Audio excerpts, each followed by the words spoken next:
नमस्कार। बुलेटिन लेकर मैं हूं आपके साथ संदीप निरंजन। सरकार खबरों का रुख कर लेते हैं। सीएम योगी आदित्यनाथ ने कहा कि शहरों में जुगनू, गौरैया और मैनाएं तेजी से गायब हो रही है, जो चिंता का विषय है। उन्होंने आधुनिक विकास के साथ प्रकृति का संतुलन बनाए रखने पर जोर दिया है। सीएम ने कहा कि हर जीव जंतु पर्यावरण और खाद्य श्रृंखला का महत्वपूर्ण हिस्सा है। उन्होंने सनातन परंपरा का उल्लेख करते हुए सभी जीवों को सृष्टि का अभिन्न अंग बताया। सरकार के प्रयासों से बाघ, तेंदुए और सारस की संख्या बढ़ी है।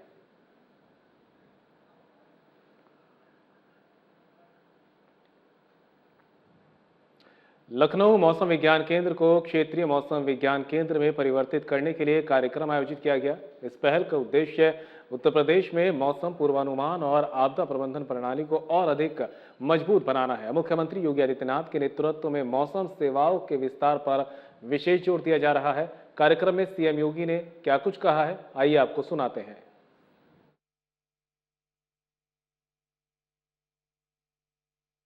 आज के इस समारोह में विशिष्ट अतिथि के रूप में उपस्थित केंद्रीय विज्ञान प्रौद्योगिकी एवं पृथ्वी विज्ञान मंत्री माननीय डॉक्टर जितेंद्र सिंह जी, महानिदेशक भारतीय मौसम विज्ञान विभाग एवं विश्व मौसम संगठन के तृतीय उपाध्यक्ष डॉक्टर मृत्युंजय महापात्र जी, प्रमुख क्षेत्रीय मौसम विज्ञान केंद्र नई दिल्ली डॉक्टर दुष्यंत रंजन पटनायक जी, लखनऊ मौसम केंद्र के प्रमुख डॉक्टर मनीष रमेश राणालंकर जी, आज के इस समारोह में उपस्थित आईएमडी से जुड़े हुए सभी अधिकारीगण, केंद्र और राज्य शासन से जुड़े हुए सभी अन्य विभागों के यहां पे वरिष्ठ अधिकारीगण, अन्य स्टेक होल्डर्स और उपस्थित बहनों और भाइयों, मैं सबसे पहले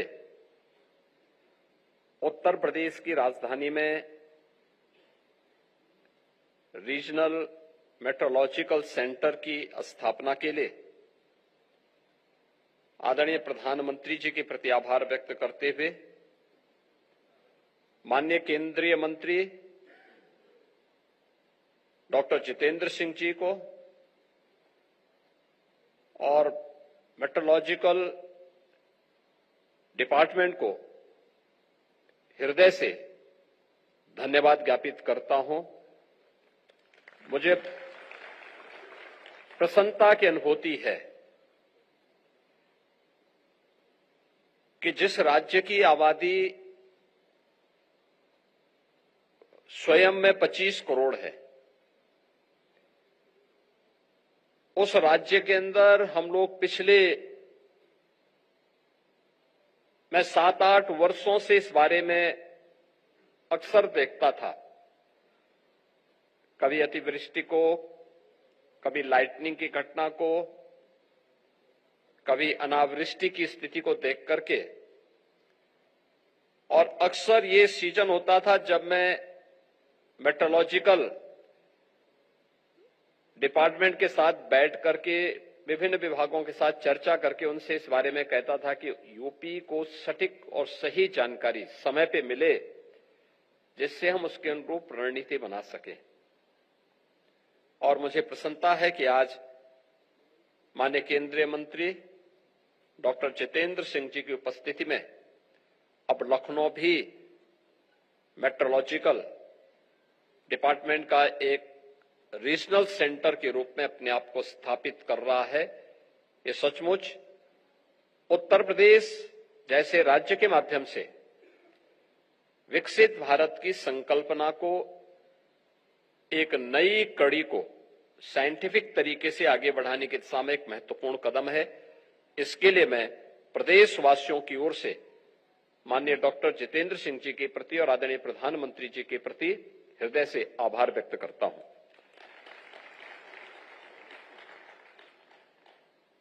मित्रों, हम सब जानते हैं इस बारे में कि प्राचीन काल से ही हर मनुष्य के मन में एक जिज्ञासा अवश्य रही है, और जिज्ञासा थी कि मनुष्य ने जब से अपनी बुद्धिमत्ता का थोड़ा भी उपयोग करना प्रारंभ किया होगा, उसके लिए सबसे पहले कौतूहल का विषय कुछ बना था तो मौसम की जानकारी, आकाश में चमकती हुई बिजली, बादलों से होने वाली वर्षा या अन्य तमाम प्रकार की स्थितियां। इसके कई पक्ष रहे हैं। आप देखेंगे, एक पक्ष था जो ऋषि मुनियों ने समय के अनुरूप, उसके अनुरूप स्थानीय परिस्थितियों को ध्यान में रखते हुए पंचांग का निर्माण किया। आज भी आप देखते होंगे पंचांग की सटीक गणना ग्रह और नक्षत्रों को ध्यान में रख करके की गई गणना मौसम की सटीक जानकारी का भी एक आधार बनता था। दूसरा, लोक कहावत और लोक परंपरा में हम एक और चीज देखते थे। लोग क्या अनुमान करते थे, अमुक चिड़िया ये बोली बोल रही है, ये मौसम आने वाला है। इस प्रकार के जानवर के द्वारा इस प्रकार की चीजें सामने आ रही हैं, उसके यानी उसके बिहेवियर में परिवर्तन उस मौसम की पूर्व जानकारी देने का भी एक माध्यम बनता था, और उसको विभिन्न प्रकार की लोकोक्तियों में, मुहावरों में, लोक गाथाओं में लोगों ने उसे तमाम प्रकार के उसका वर्णन करने का काम भी किया। हम लोग उसके बारे में बहुत सारी चीजें सुनते हैं, देखते हैं, और उसके बारे में हम तमाम अन्य लोक परंपरा में उनके बारे में जानकारी लेते हैं। लेकिन जब मौसम विभाग, भारतीय मौसम विभाग जब अपने 150 वर्ष स्थापना की पूरा कर रहा है, तब यह अपेक्षा देश की आजादी के तत्काल बाद होनी चाहिए थी कि ये सभी जानकारियां हमें प्राप्त हों। लेकिन अपेक्षित ध्यान न देने का परिणाम क्या था कि देश के अंदर जो प्रगति किसानों को करनी चाहिए थी, विभिन्न प्रकार की प्राकृतिक आपदाओं से होने वाले जनधन की हानि को रोकने के लिए किए जाने वाले प्रयास जो होने चाहिए थे, उसमें कहीं न कहीं कोई कमी नजर आती थी। पिछले 12 वर्ष के अंदर प्रधानमंत्री मोदी जी के नेतृत्व में माननीय डॉक्टर जितेंद्र सिंह जी ने जो अभियान प्रारंभ किया, आज उसी का परिणाम है कि मौसम विभाग, इतना तो परिवर्तन हम लोग देखते हैं। आज से 12 वर्ष पहले जब हम लोग मौसम विभाग के पास किसी जानकारी के बारे में बोलते थे कि बारिश की क्या स्थिति है, अतिवृष्टि, अनावृष्टि या आकाशीय बिजली की क्या खतरे हैं, तो जो बोलते थे ठीक उसके विपरीत होता था। अगर बोल दिया कि बारिश होने वाली तो मान के चलिए नहीं होने वाली।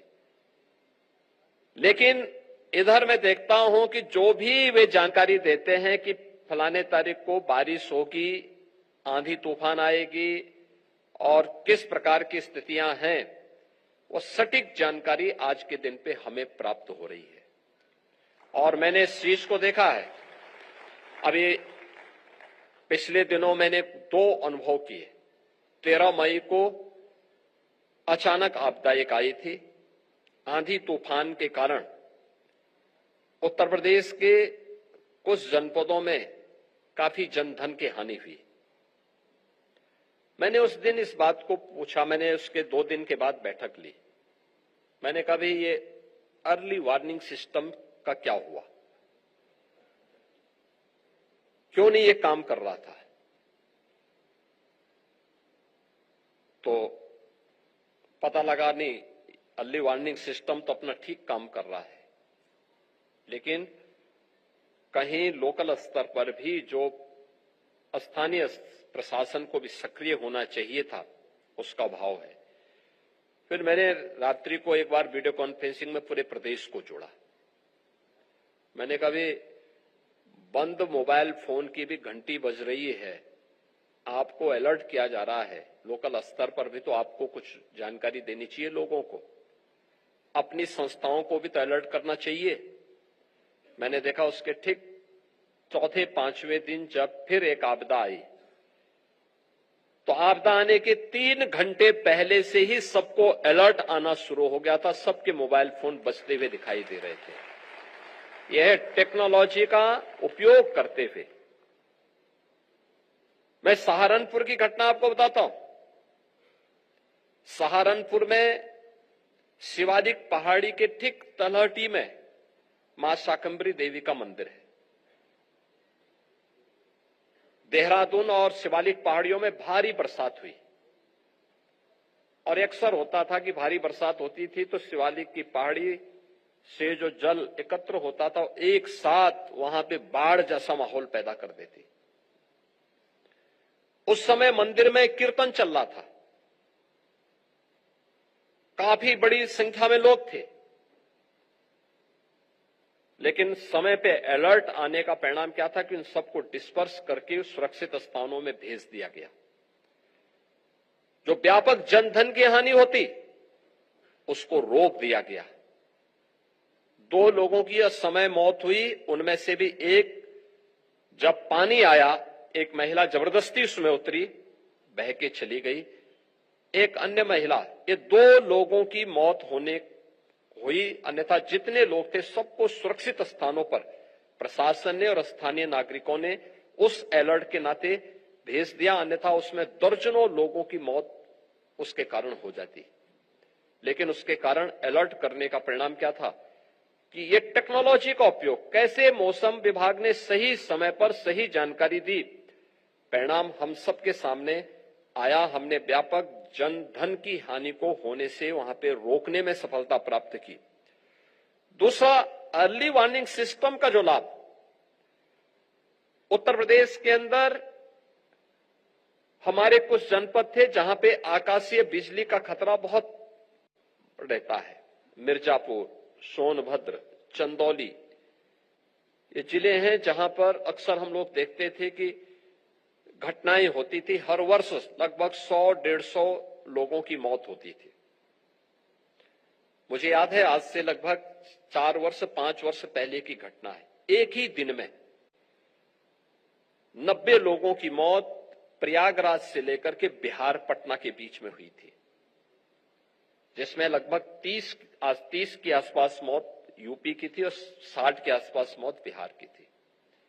मैंने तत्काल बैठक ली यहां पे, एनडीआरएफ, एसडीआरएफ, एसडीएमए और भारतीय मौसम विज्ञान विभाग को भी मैंने इसके साथ जोड़ा और मैंने उनको बोला, मैंने कभी मुझे बताओ कि आखिर ये जो मौतें हो रही है कौन इसको रोकेगा? टेक्नोलॉजी से क्या संभव नहीं रोका जा सके? तो उन्होंने कहा संभव है, हम इस तकनीक को देने को, तो हमारे पास तकनीक है, हम इसके बारे में ये भी करते हैं। और आज हमने अर्ली वार्निंग सिस्टम लगाने का परिणाम क्या है? मिर्जापुर में, सोनभद्र में, जिन जिलों में हर वर्ष 100 से लेकर 150 मौतें होती थी, आज वो मौत का आंकड़ा दर्जन भर में रह गया है और समय पे अलर्ट जारी होता है। हाँ, अगर मौतें होती तो उसका कारण क्या है? लोकल स्तर पर लापरवाही। व्यक्ति ही अलर्ट नहीं है, वो जानबूझ करके बाहर जा रहा है, जानबूझ करके खुले में रह रहा है, जानबूझ करके वह अपने पशुओं को सुरक्षित स्थान पर नहीं पहुंचा रहा है। और जो पहले से जानकारी दी गई है ग्राम पंचायतों को या उन लोगों को, वह न होने के कारण वह व्यक्ति इसका शिकार होता है।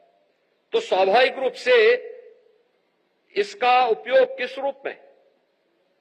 दूसरा, मौसम चक्र बदला है क्लाइमेट चेंज होने के कारण। आपने देखा होगा लगभग 1 महीने का अंतर आया है पूरे मौसम चक्र में। इसका प्रभाव क्या है? प्रभाव खाद्यान्न का एक संकट अगर इसी प्रकार से रहा तो एक समय खाद्यान्न का भीषण संकट खड़ा हो सकता है देश के सामने, दुनिया के सामने। हमने प्रकृति का दोहन अपने स्वयं के स्वार्थ के लिए किया है। प्रकृति के साथ जो व्यवहार हम सबका होना चाहिए था कि माता भूमि पुत्रोहम पृथिव्या का, उससे हम विमुख हुए तो प्रकृति हमसे विमुख होती भी दिखाई देती है। और मुझे लगता है कि जो हमारे संस्कार थे उन संस्कारों को हम पुनर्जीवित कर लें, धरती माता के प्रति अपने कर्तव्यों का निर्वहन कर लें, तो इसको सुधारने में मदद मिल सकती है। लेकिन कम से कम आज के दिन पे मौसम विभाग की जानकारी समय पे हमें मिलने का परिणाम क्या है? हम अन्नदाता किसान को होने वाली क्षति को और उसके कारण अर्थव्यवस्था को पहुंचने वाली क्षति और खाद्यान्न के संकट को काफी हद तक बचाने में सफल हो सकते हैं। और यह भी मुझे लगता है कि हमारे लिए और आसान हो जाएगा जब यहां पे जब रीजनल सेंटर यहां पे मेट्रोलॉजी का प्रारंभ होगा तो उसका एक बड़ा लाभ उत्तर प्रदेश जैसे राज्य में होगा। उत्तर प्रदेश राज्य को मैं इसलिए भी महत्वपूर्ण मानता हूं, देश की सबसे बड़ी आबादी का राज्य है। देश के अंदर उत्तर प्रदेश राज्य की भूमिका सबसे उपजाऊ भूमि है, सबसे अच्छा जल संसाधन है। देश की आबादी का हर 16वां यानी 100 में से 17वां व्यक्ति यूपी के अंदर रह रहा है, लेकिन मात्र कृषि योग्य भूमि हमारे पास 11% है और 11% भूमि में यूपी 21% देश का खाद्यान्न उत्पादन करता है। अगर समय पे हमें मौसम की जानकारी नहीं मिलेगी, वर्षा की जानकारी नहीं मिलेगी, अतिवृष्टि, अनावृष्टि, ओलावृष्टि इनकी जानकारी नहीं मिलेगी, तो स्वाभाविक रूप से हम अपने अन्नदाता किसानों के साथ न्याय नहीं कर पाएंगे, हम उनको सटीक जानकारी नहीं दे पाएंगे। और सटीक जानकारी देने के लिए आवश्यक है कि मौसम की वह जानकारी ससमय हमें प्राप्त हो सके। इसकी दिशा में किए जाने वाला प्रयास एक महत्वपूर्ण प्रयास है। मैं धन्यवाद दूंगा माननीय मंत्री डॉक्टर जितेंद्र सिंह जी को, जिनका एक सकारात्मक सहयोग यूपी को बराबर प्राप्त हुआ है इन सभी मामलों में, और वे स्वयं अपना समय निकाल करके यहां पे आते हैं। आज भी वो जम्मू कश्मीर में, कल वे डोडा में थे और आज वहां से चल करके सीधे लखनऊ में इस कार्यक्रम में भाग लेकर के फिर उनको वापस जम्मू कश्मीर जाना है। यानी हिमालय से वे सीधे यहां पर आए हैं, जहां पर विंध्याचल और शिवालिक पहाड़ियों के बीच में हम लोग यूपी के अंदर रह रहे हैं, और यहां पे रह करके फिर उनको वापस हिमालय की तरफ वहां जाना है, अपने संसदीय क्षेत्र में जम्मू कश्मीर के विकास के लिए, देश की योजनाओं को जमीनी धरातल पर उतारने के लिए। और यूपी के अंदर उनका लगातार इन सभी कार्यों के लिए सहयोग मिलता है। और मैं उनसे इस बारे में जरूर अपील करूंगा कि मौसम की जानकारी हमें हमारे अन्नदाता किसानों की आमदनी को बढ़ाने के लिए, आकाशीय बिजली या अतिवृष्टि, अनावृष्टि या ओलावृष्टि के कारण होने वाली जनधन की हानि को रोकने के लिए, और उत्तर प्रदेश जैसे राज्य की दृष्टि से जो इसके अत्यंत महत्वपूर्ण परिणाम हो सकते हैं, उसी दृष्टि से हमें बहुत आवश्यक है कि ये जानकारी हमें प्राप्त हो। मैंने इस बारे में इसरो से भी एक बारे में अनुरोध किया था कि राज्य सरकार चाहता है कि हमारे पास अपना एक सैटेलाइट हो जो मौसम की सटीक जानकारी हमें उपलब्ध करा सके, क्योंकि मैं देखता हूं कि लाइटनिंग के कारण जो मौतें होती हैं, राज्य सरकार अपने स्तर पर और आपदा राहत कोष से भी धनराशि उन पीड़ित प्रभावित परिवारों को देता है। हमने यूपी के अंदर मुख्यमंत्री कृषक दुर्घटना बीमा में किसान को होने वाली क्षति को तो हम पैसा देते हैं, लेकिन किसान के साथ साथ उसका सह किसान भी यानी बटाईदार को भी और उनके परिवार के सदस्य की भी अगर किसी ऐसी दुर्घटना में मौत होती है, किसी ऐसी आपदा की चपेट में आता है, हम उन सबको मुख्यमंत्री कृषक दुर्घटना बीमा के अंदर 5 लाख रुपए की सहायता तत्काल उपलब्ध करवाते हैं, जिससे कहीं कोई समस्या न आने पाए और उस परिवार के साथ हम खड़े होते हैं। मेरा मानना है कि यहां पे बाढ़ भी आती है, हिमालय से आने वाली नदियों में बार बार बाढ़ आती है और बाढ़ का क्रम भी ऐसे होता है कि एक बार यमुना बेसिन में आता है, एक बार गंगा बेसिन में आता है, एक बार फिर सरयू जी में आती है, फिर वही राप्ती नदी में, फिर गंडक नदी में, ये लगातार बाढ़ आती है। अलग अलग समय में इन बाढ़ के कारण भी व्यापक जनधन की हानि होती है।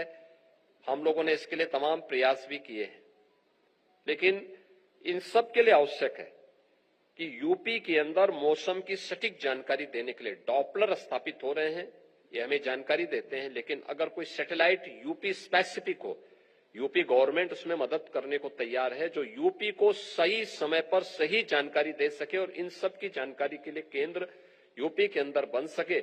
यूपी गवर्नमेंट भी उसके साथ सहयोग करने को तैयार है और हर प्रकार का सहयोग भी करेगी। साथ साथ उसमें सपोर्ट करने के साथ साथ हमें मौसम के बारे में सही जानकारी समय पे मिले।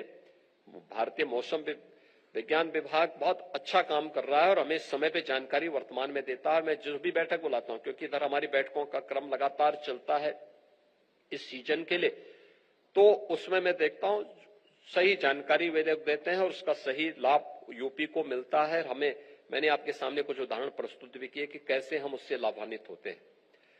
एक तो इन चीजों को आगे बढ़ाने के लिए, दूसरा हम लोगों ने यूपी के अंदर बहुत सारी ऐसी चीजें यहां पे प्रयास की हैं जिनको हम तेजी के साथ आगे बढ़ाने का काम कर सकते हैं। जैसे प्रदेश में हम लोगों ने 450 ऑटोमेटिक वेदर स्टेशन और ब्लॉक स्तर पर भी 2000 ऑटोमेटिक रेन गेज स्थापित हम लोगों ने अब तक यूपी के अंदर हुए हैं, जिसके माध्यम से हम वर्षा की सही जानकारी, वर्षा कितनी हुई है इसके बारे में जानकारी, इसके बारे में अन्नदाता किसानों को भी इसके बारे में हम लोग जानकारी देते हैं। और ये उपकरण हमें वर्षा के बारे में, वहां के टेम्परेचर के बारे में, वहां की ह्यूमिडिटी के बारे में, वायु की गति और दिशा की रियल टाइम डाटा भी कलेक्ट करके और उसको स्टडी करने में भी हमें ये काफी हद तक ये हमें मदद करते हैं।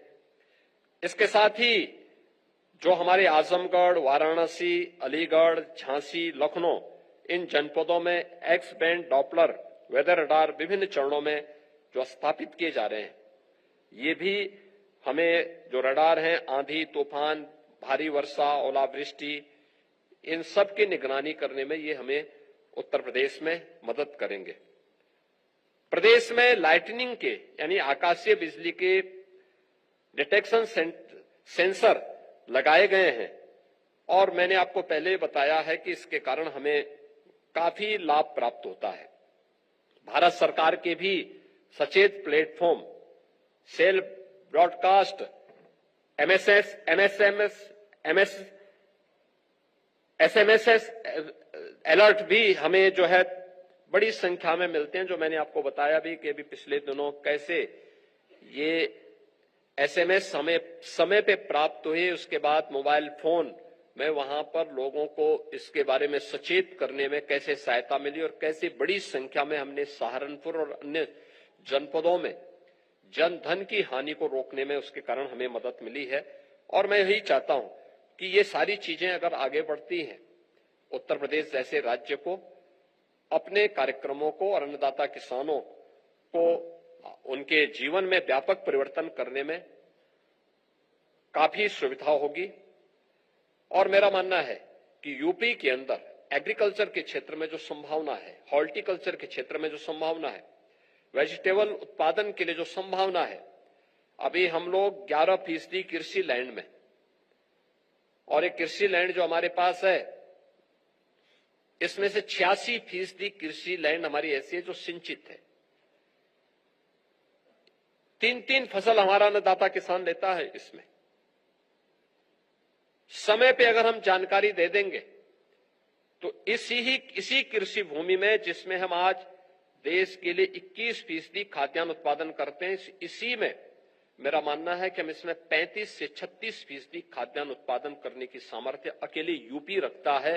इतनी फर्टाइल लैंड और इतना इतना अच्छा जल संसाधन हमारे पास मौजूद है, केवल टेक्नोलॉजी के साथ जोड़ करके इसको समयबद्ध तरीके से हम आगे बढ़ा लें और उसमें मौसम विभाग की बहुत बड़ी भूमिका होती है।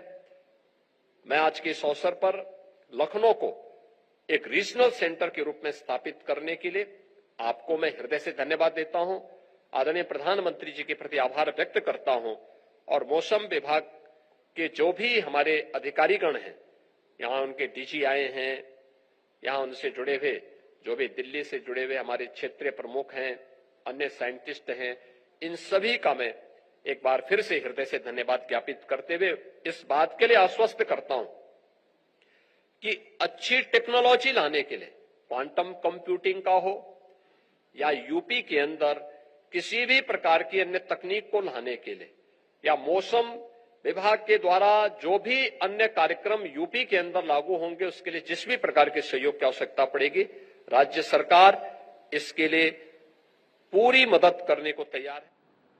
और फिलहाल बुलेटिन में मेरे साथ इतना ही, दीजिए इजाजत, नमस्कार।